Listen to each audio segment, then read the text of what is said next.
Cowboys Nation, before anything else, it's important to say this. The Dallas Cowboys are still searching for ways to improve, to evolve, and to raise their standard even when the results fall painfully short. This organization knows it must be better if it wants to deliver the success this fan base deserves. And if you're riding with us through the highs and the lows, go ahead and smash that like button right now. It helps the channel, supports independent Cowboys coverage, and tells me you want honest, in-depth conversations like this one. Now let's get into a story that perfectly captures where this franchise stands today. Frustration at the top, hope on the field, and massive decisions looming. There was no spin, no sugarcoating, no carefully worded corporate response. After the Dallas Cowboys missed the playoffs for the second straight season, Jerry Jones made it clear exactly how he feels. "I'm tremendously disappointed." Those words came straight from the owner and general manager of the Cowboys, and they matter. This wasn't just another end-of-season comment. This was a man who has measured success by championships for decades, admitting that what happened in 2025 was unacceptable. For a franchise that hasn't reached the Super Bowl since the 1995 season, missing the playoffs again hit differently. This wasn't supposed to be a rebuilding year. This wasn't supposed to be a transition season. And yet, here the Cowboys are once again watching January football from home. The 2025 season followed a storyline Cowboys fans know far too well. There were flashes of brilliance. There was a productive offense. There were individual stars doing their jobs at a high level. But when it mattered most, consistency vanished. Defensive breakdowns plagued the team from week 1 through the final stretch. Missed tackles, blown coverages, inability to close games. Dallas finished near the bottom of the league in points allowed, and time after time, the defense failed to protect leads or give the offense a chance late. Jerry Jones didn't point fingers at players. He didn't blame injuries. He didn't shift responsibility to the coaching staff alone. Instead, he looked inward. One of the most striking parts of Jerry Jones's comments was who he blamed: himself, the front office, the organization as a whole. That honesty resonated with a fan base that has grown tired of excuses and empty optimism. Jones openly acknowledged that belief in the roster and confidence in the plan are meaningless without results. For years, fans have asked for accountability. This time, they heard it, at least verbally. But words only go so far. With the offseason approaching, it's clear that change is coming, especially on the defensive side of the ball. Coaching evaluations are expected across the board, and patience inside the building, just like outside of it, is wearing thin. Yes, the Cowboys still plan to compete hard in the final weeks. Players and coaches have talked about finishing strong, building momentum, and setting a foundation for next year. Jerry Jones made it clear that's not enough. This is a franchise that measures success in Lombardi trophies, not effort, not flashes, not almost. And until meaningful change follows, disappointment will continue to define America's team. But while frustration dominated the headlines, another storyline quietly brought hope. When the Cowboys traded the third-round pick to the Pittsburgh Steelers for wide receiver George Pickens, it raised eyebrows across the league. Fast forward to now, and that move looks like one of the smartest decisions Dallas made all year. On Tuesday, Pickens was named to his first ever Pro Bowl, a well-earned honor after a breakout season that exceeded even the most optimistic expectations. And the timing couldn't be more significant. Let's talk production, because this wasn't just hype. George Pickens finished the season 8th in the NFL in receptions, 88, 3rd in receiving yards, 1,342, 7th in receiving touchdowns, 9. Those are elite numbers. Pickens was a difference maker from week 1. When CeeDee Lamb went down with an injury early in the season, Pickens became the engine that kept the Cowboys' offense alive. He wasn't just productive, he was reliable, physical, explosive, and fearless in big moments. Simply put, he played like a true #1 receiver.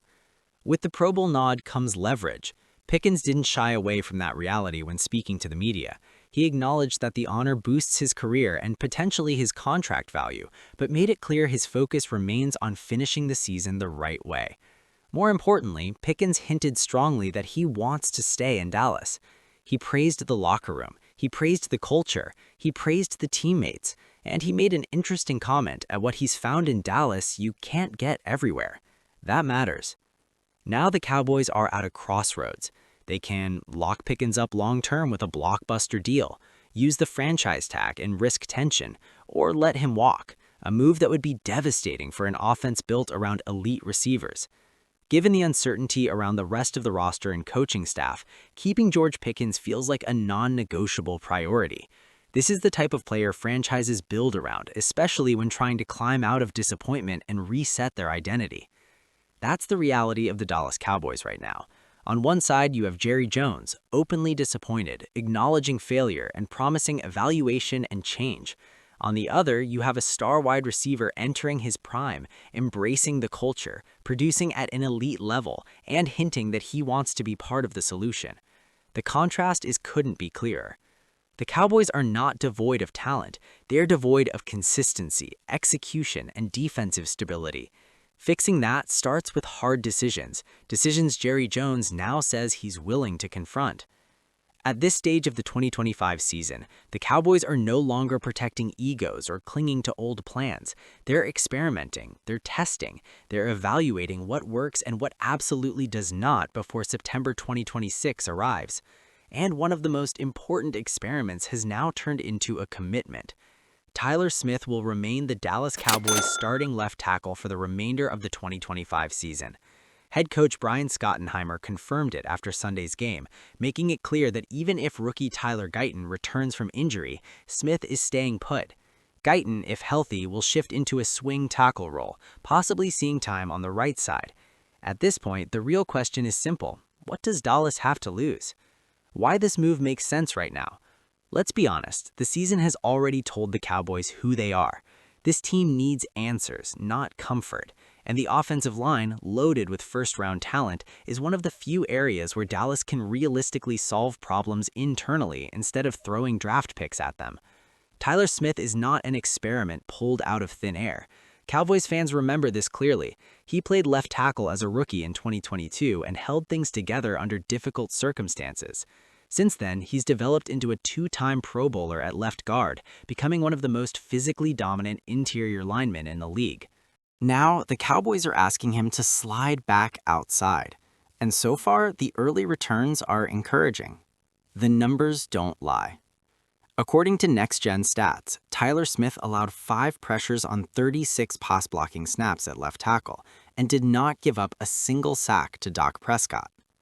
In today's NFL, against elite edge rushers, that matters. Was it perfect? No. Was it stable? Yes. And stability is something this offensive line desperately needs. Smith himself spoke about the transition, and his confidence stood out. "It felt good," Smith said. "If you remember back in 2022, I was holding down the ship the whole year." That's not talk, that's experience. The Tyler Guyton reality check. Now, let's talk about Tyler Guyton, because this decision also says a lot about him. Guyton is a raw, high-upside talent. There's no denying that. But before his injury, the negatives clearly outweighed the positives. Technique issues, penalties, inconsistency, all the things you expect from a developmental tackle were showing up weekly. That doesn't mean Guyton is a bust. It means he's not ready to be the blindside protector of a franchise quarterback. Not yet. Putting him in a swing tackle role is actually smart. It allows him to develop without being exposed every snap, while still giving the Cowboys flexibility on the right side. The bigger picture, the draft and the defense. Here's where this decision becomes even more important. The Dallas Cowboys are projected to have 2 first-round picks in April's draft. And let me be very clear about this. The last thing this team should do is spend those picks on offense. The offense is manageable. The defense is a disaster. If Tyler Smith proves he can hold down left tackle long-term, it completely changes how the Cowboys approach the draft. Suddenly, they don't need to reach for an offensive tackle in round 1. Suddenly, they have freedom. Freedom to attack the real problem. And that problem is defense. Why moving Smith could save the Cowboys years. Finding a quality guard in the NFL is difficult, but finding a quality tackle is exponentially harder and more expensive. If Tyler Smith can be your left tackle, you eliminate a massive roster hole. You avoid overdrafting an offensive lineman, and you can invest premium capital where it actually matters. Smith's ceiling may be higher at left guard, but his value to the team might be greater at left tackle, and that's what this decision is really about, maximizing value. One more thing, Terrence Steele's future. Let's not dance around it. If there's one thing that feels inevitable, it's this. Terrence Steele should not be on this roster next season. His inconsistency, penalties, and struggles in pass protection have been a recurring issue. Moving Tyler Smith to left tackle gives Dallas flexibility to reshape the right side of the line. And yes, that includes Tyler Guyton getting a real chance to grow there. A possible offensive line for 2026. If this experiment holds, here's what the Cowboys' offensive line could look like next year. LT, Tyler Smith. LG, TJ Bass. C, Cooper Beebe. RG, Tyler Booker. RT, Tyler Payton. That lineup is young, physical, and cost-controlled, exactly what you want if you're trying to rebuild a defense with premium draft capital. This offseason is going to define the next era of Cowboys football. Will accountability finally lead to action? Will changes on defense reset the team's identity? And most importantly, can Dallas keep George Pickens and build around him and CeeDee Lamb moving forward? I want to hear from you. Do you believe Jerry Jones will follow words with real change? Should the Cowboys prioritize re-signing Pickens at all costs? And how confident are you in this franchise heading into next season? Drop your thoughts in the comments. This is a conversation Cowboys Nation needs to have. And if you enjoyed this exclusive breakdown, don't forget to like the video, subscribe to the channel, and turn on notifications so you never miss the latest Cowboys news and analysis. Stay locked in. Better days don't come by accident. They're built.